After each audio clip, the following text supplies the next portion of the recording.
শয়তান মানুষের সবচেয়ে বড় শত্রু। এই শয়তানকে আল্লাহ শয়তানি করার সুযোগ দিয়েছেন আদম আলাইহিস সালামের শুরুর জীবন থেকে কিয়ামতের মহাপ্রলয়ের দিন পর্যন্ত। সুতরাং রমজান মাস হোক আর অন্য কোনো মাস হোক, সব সময় শয়তান তার কার্যক্রম চালিয়ে যাচ্ছে। রমজান মাসে শয়তান বন্দী, এ সমস্ত কথা আল্লাহ বলেননি।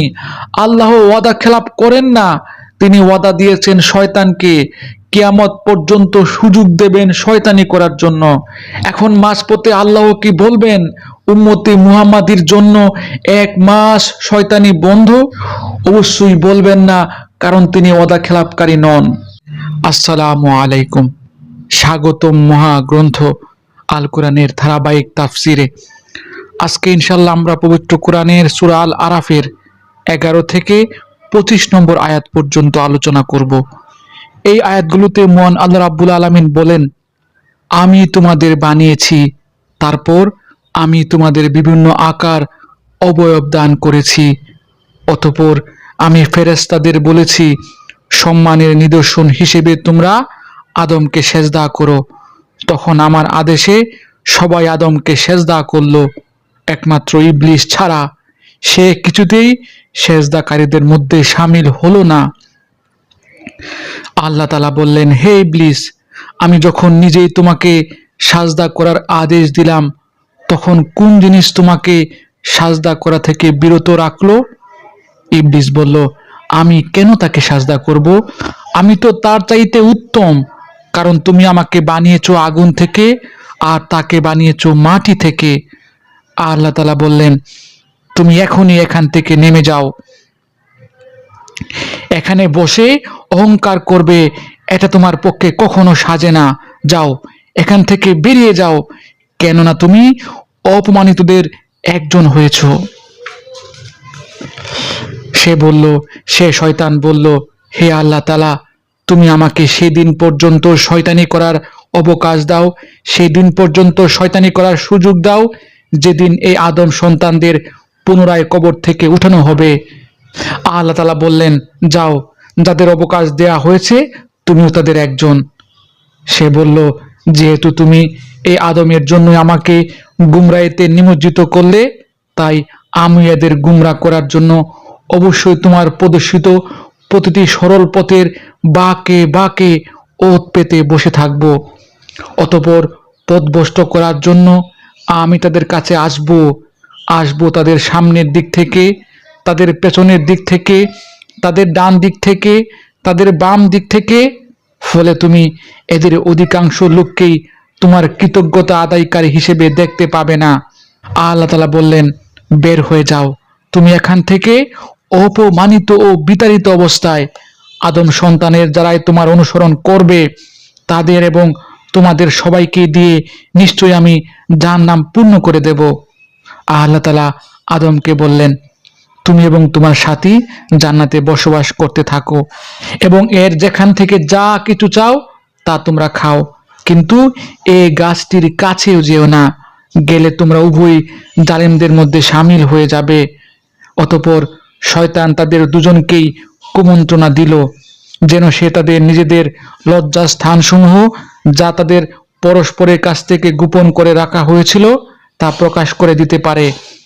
সে তাদের অর্থাৎ আদম হাওয়াকে আরো বলল, তোমাদের মালিক তোমাদের এই গাছটির কাছ থেকে তোমাদের যে কারণে বারণ করেছেন তার উদ্দেশ্য এছাড়া কিছুই নয় যে সেখানে গেলে তোমরা উভয় ফেরেশতা হয়ে যাবে, অথবা এর ফলে তোমরা জান্নাতে চিরস্থায়ী হয়ে যাবে। সে তাদের কাছে কসম করে বলল, আমি অবশ্যই তোমাদের উভয়ের জন্য তোমাদের হিতাকাঙ্ক্ষীদের একজন। এভাবে সে এদের দুজনকেই প্রতারণার জালে আটকে ফেলল। অতঃপর এক সময় যখন তারা উভয় সে গাছ ও তার ফল খেয়ে ফেলল, তখন তাদের লজ্জাস্থানসমূহ তাদের উভয়ের সামনে খুলে গেল। সাথে সাথে তারা জান্নাতের কিছু লতা পাতা নিজেদের উপর জড়িয়ে নিজেদের গোপন স্থানসমূহ ঢাকতে শুরু করলো। তাদের মালিক যখন তাদের ডাক দিয়ে বললেন, আমি কি তোমাদের উভয়কে এই গাছটির কাছে যাওয়া থেকে নিষেধ করিনি? আমি কি তোমাদের একথা বলে দেইনি যে শয়তান তোমাদের উভয়ের প্রকাশ্য দুশমন? নিজেদের ভুল বুঝতে পেরে তারা দুজনে বলে উঠল, হে আমাদের মালিক, আমরা আমাদের নিজেদের উপর জুলুম করেছি। তুমি যদি আমাদের মাফ না করো তাহলে অবশ্যই আমরা চরম ক্ষতিগ্রস্তদের দলে সামিল হয়ে যাব। আল্লাহ তাআলা বললেন, এবার তোমরা সবাই এখান থেকে নেমে যাও। আজ থেকে তোমরা ও শয়তান চিরদিনের জন্য একে অপরের দুশমন। সুনির্দিষ্ট সময় পর্যন্ত পৃথিবীতে থাকার উদ্দেশ্যে তোমাদের জন্য সেখানে বসবাসের জায়গা ও জীবন সামগ্রীর ব্যবস্থা থাকবে। আল্লাহ তাআলা আরো বললেন, তোমরা সেখানে জীবন যাপন করবে, সেখানে তোমরা মৃত্যুবরণ করবে এবং সেখান থেকেই তোমাদের পুনরায় বের করে আনা হবে। আলহামদুলিল্লাহ, চমৎকার 15টি আয়াত। এই আয়াতগুলোতে আল্লাহ রাব্বুল আলামিন মানব সৃষ্টির ইতিহাস, শয়তানের চক্রান্ত এবং দুনিয়ায় মানুষের খলিফা হিসেবে প্রেরণের হিকমত বর্ণনা করেছেন। আসুন আমরা গল্পের আকারে বিস্তারিত জেনে নেই। আল্লাহ রাব্বুল আলামিন ইচ্ছা করলেন পৃথিবীতে তার খলিফা হিসেবে নতুন এক স্বাধীন ইচ্ছাশক্তি সম্পন্ন মানুষ নামক প্রজাতি সৃষ্টি করবেন। এর পরিপ্রেক্ষিতে তিনি প্রথম মানব হযরত আদম আলাইহিস সালামকে সৃষ্টি করলেন এবং সৃষ্টি করে ফেরেশতাদের সামনে তার মর্যাদা প্রদর্শন করলেন এবং তাদের আদেশ দিলেন আদমকে সেজদা করতে। সবাই সেজদা করলো, শুধু ইবলিস অস্বীকার করলো অহংকার এবং হিংসার কারণে। তখন সে চিরকালের জন্য আল্লাহর রহমত থেকে বঞ্চিত হলো। আল্লাহ রাব্বুল আলামিন তাকে অভিশপ্ত করলেন।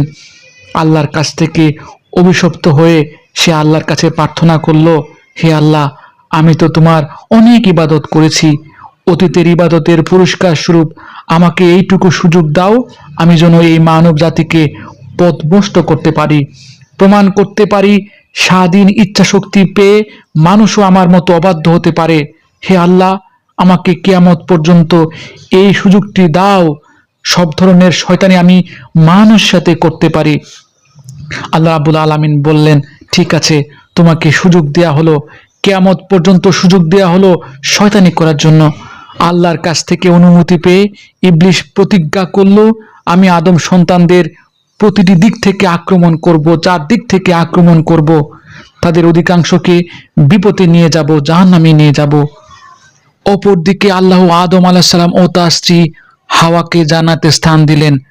জান্নাতের অসংখ্য নিয়ামত তাদের জন্য হালাল করলেন, শুধু একটি গাছের কাছে না যেতে সতর্ক করলেন, কারণ আল্লাহ মানুষের স্বাধীন ইচ্ছাশক্তি যাচাই বাছাই করতে চাচ্ছিলেন। অন্যদিকে শয়তানও তার কাজ শুরু করলো।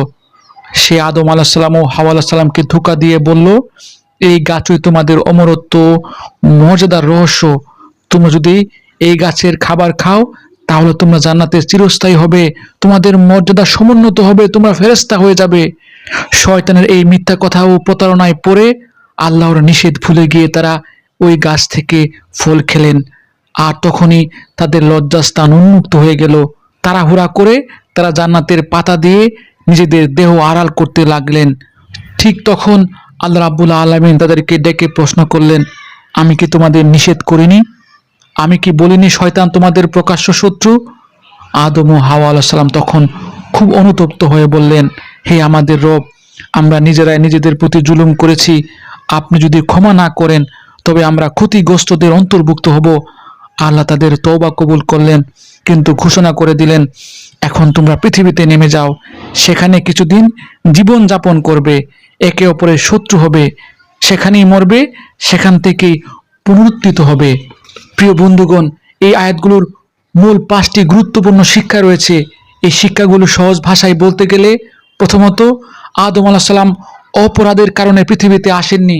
আল্লাহ রাব্বুল আলামিন আদম আলাইহিস সালামকে সৃষ্টির পূর্বেই বলেছিলেন, আমি পৃথিবীর জন্য মানুষ সৃষ্টি করব। সূরা বাকারা আয়াত 30। সুতরাং গাছ থেকে ফল খাওয়া একটি পরীক্ষা ছিল।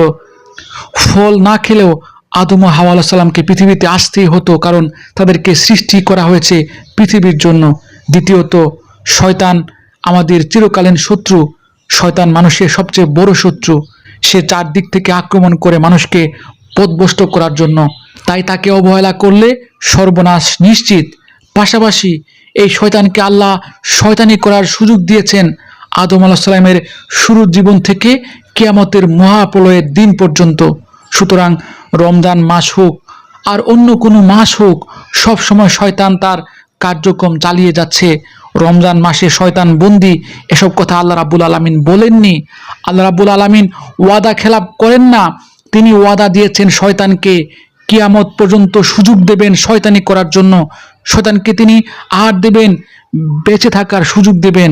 এখন আল্লাহ রাব্বুল আলামিন তার ওয়াদা খেলাপ করে মাঝপথে উম্মতে মুহাম্মাদির জন্য কি শয়তানকে 1 মাসের জন্য বন্ধ রাখবেন?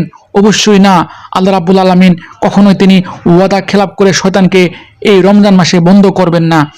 তৃতীয় শিক্ষা হলো, মানুষ ভুল করতে পারে কিন্তু তওবা করতে হবে। আদম আলাইহিস সালাম ভুল করেছিলেন, তিনি ভুলে গিয়েছিলেন, প্রলোভনে পড়েছিলেন, কিন্তু তার শ্রেষ্ঠত্ব হলো তিনি ভুল করার পর সঙ্গে সঙ্গে তওবা করলেন, অনুতপ্ত হলেন, আল্লাহর কাছে আত্মসমর্পণ করলেন এবং আল্লাহ রাব্বুল আলামিন তাকে ক্ষমা করলেন। সুতরাং আমাদের শিক্ষা হলো, ভুল হবে কিন্তু ভুলের পরেই আল্লাহর কাছে ক্ষমা চাইতে হবে, তওবা করতে হবে। আমাদের আলোচ্য আয়াতগুলোর চতুর্থ শিক্ষা হলো, দুনিয়ার জীবন পরীক্ষা, পৃথিবী হলো অস্থায়ী আবাস। এখানে আমাদের পরীক্ষা দেয়া হবে কে আল্লাহর হুকুম মানে আর কে শয়তানের অনুসরণ করে। যারা শয়তানের অনুসরণ করবে তাদের ঠিকানা জাহান্নাম, আর যারা শয়তানের সাথে শত্রুতা করে আল্লাহর ইবাদত করবে, আল্লাহর আনুগত্য করবে, তাদের ঠিকানা জান্নাত। আয়াতগুলোর পঞ্চম ও সর্বশেষ শিক্ষা হলো, আল্লাহর দয়া ছাড়া মুক্তি নেই। আদম আলাইহিস সালাম ও হাওয়া আলাইহিস সালাম আমাদের শেখালেন, নিজেদের ভুল স্বীকার করে আল্লাহর রহমতের দ্বারস্থ হওয়াই বুদ্ধিমানের কাজ। বুদ্ধিমান তারাই, সফল তারাই এবং প্রকৃত মানুষ তারাই যারা আল্লাহর কাছে মুক্তির উপায় খোঁজে, আল্লাহর রহমতের দ্বারস্থ হয়, সবসময় আল্লাহর কাছে আত্মসমর্পণ করে। সুতরাং প্রিয় বন্ধুগণ, আদম ও হাওয়া আলাইহিস সালামের এই কাহিনী কেবল একটি অতীত ঘটনা নয়, বরং আমাদের প্রত্যেকের জীবনের রূপরেখা। শয়তান যেমন তাদের বিভ্রান্ত করেছিল, আমরাও প্রতিদিন সেই একই ফাঁদে পড়ার ঝুঁকিতে রয়েছি। সুতরাং আমাদের এই মুক্তির একমাত্র উপায় হলো আল্লাহ রাব্বুল আলামিনের নির্দেশ মানা, তওবা করা এবং শয়তানের পথমত থেকে দূরে থাকা। আল্লাহ রাব্বুল আলামিন আমাকে সহ আপনাদের সবাইকে আজকের আলোচ্য আয়াতগুলোর মূল শিক্ষা হৃদয়ে ধারণ করার তৌফিক দান করুন। এই প্রত্যাশা এখানে শেষ করছি। ধন্যবাদ।